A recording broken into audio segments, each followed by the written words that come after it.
Now, I've done all this length of time in jail, and I'll be getting out for maximum security, no doubt, with $35. $35, no social skills, no work skills, no training skills, and people honestly believe that I'm going to be a productive member of society.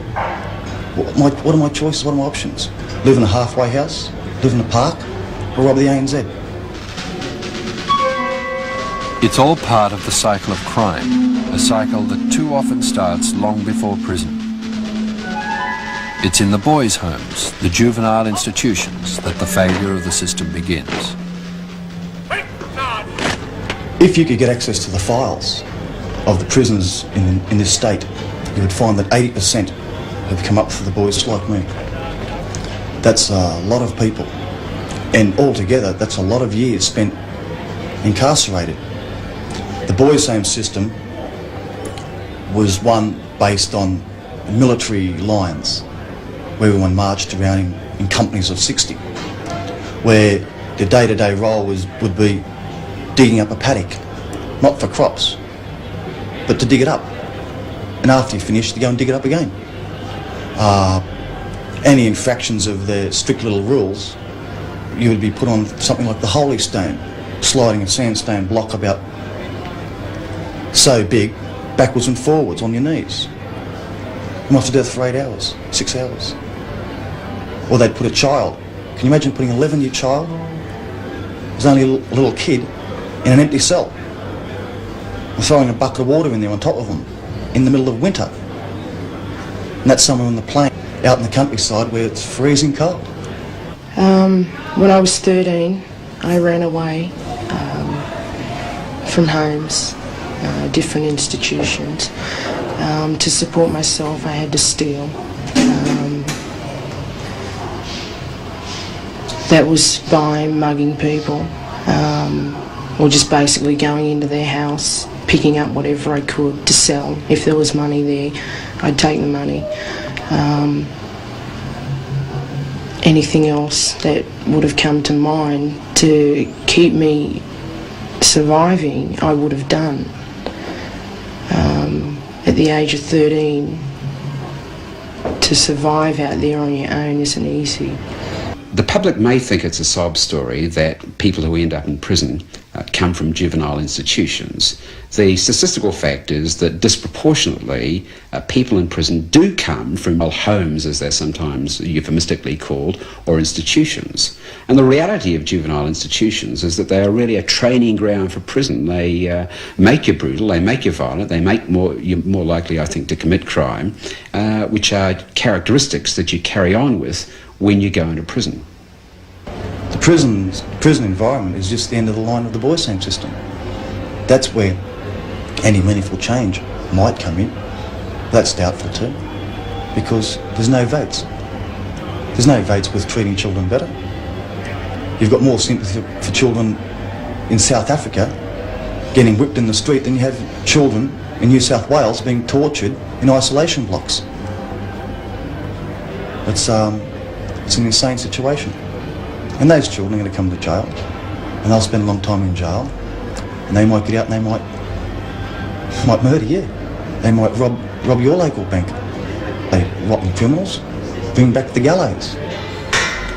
Well, the young offenders that come into jail are products from the Child Welfare Department, and it amazes us that they come in and they can't read nor write. They're set in their criminal ways, and they fit into our institutions pretty quickly. We've just made quite a sudden jump, but an interesting jump from shadow and darkness to sunshine. Up to half the Australian jail population is illiterate. The precise figure is unknown because illiteracy too is a stigma, something to be kept secret. Education, you might think, is an essential starting point for rehabilitation. But our corrective services departments cannot supply it to a fraction of those who need it. And it's far harder to learn at 30 than at 13. A lot of them really have had no previous schooling. They may be from a broken domestic situation, they've had family problems, they've had to go to a boys' home, and it seems to me that they're able to slip through the system. They've had nobody concerned enough to follow them up and to make sure they're going to school, they're at school. They've been able to leave school at the age of 13, 12, 13, 14, and there's been no follow-up. Nobody's actually located these children and try to solve their problems and get them at least the basic requirements of an education so that they're employable. There's guys in here doing a bit of time who are screaming to be able to say, listen, I want some damn help, I want to trade, okay, I'm prepared to do the time. Most people will, but what the hell's the use of having somebody in for 9, 10, 12, 15, 20, I did 39 years and died in a joint. What's the use of having these people in the place if you're going to send them out as labourers? Why not give them a trade where they can do something, where they can get themselves a house or a car or whatever, instead of having to go out and then look for an armed robbery or crawl through somebody's window or rape a woman or something. You know, it serves no purpose putting a man into jail if you're not going to make him ready for when he goes out. I think about it every night, and I am concerned about it because I am a married man now, and I've been married for some 4 years. I got married in prison, and it's quite important to me that I am a better person and not ever return to prison. But they're not giving me an opportunity that I believe that I've worked for. I've come so far, and yet I'm so far from actually being able to make a living on my release. I don't want to be a dull bludger. I'm now 30 years old. I'm in about the 17th year of imprisonment. That is pretty much constant. I've spent about a year at liberty since the age of 11 or so. Social skills of a 9-year-old. And what I'd like to say to people to let them understand is that they're constantly being lied to. There is no corrective services, there is no correction, there is no rehabilitation program. Any attempt that has been made to rehabilitate me has been through my own doing. Rehabilitation, I think, means to restore somebody to usefulness, and they don't do that here. Because I've gone and pushed and said, look, if you get me some cans of paint and some paintbrushes, I'll paint murals on the walls and I'll get the other guys to help.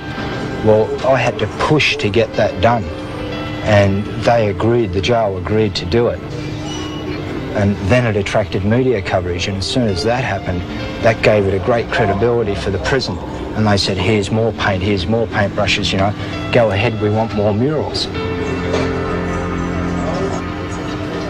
It's rehabilitation in the sense that it's work, you know. For me, it's the first time that I've been able to do something for other people for unselfish motives. And I think that sense of doing something that you know is going to benefit other people at large and not just doing it selfishly has taught me a lot, and it's taught me a lot about working and, you know, being able to look upon something that's a long-term project and feel pride, you know, a sense of pride for having done it.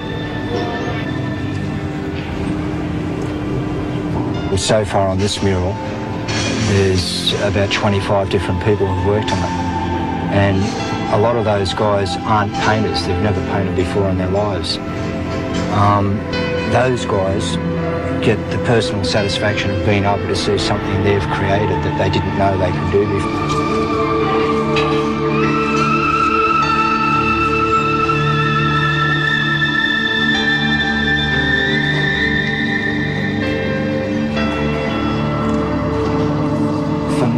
Prison is totally different now because I'm painting these murals. You know, only a couple of years ago I was climbing over the walls and the screws were firing shots at me, you know, and well, you know, this is just a small example of what can happen, and perhaps, you know, I'm no expert in those sort of fields, but there's people who are, and they could introduce other programs, you know, I don't know what, maybe they could throw in a car engine or something and give the guys a spanner.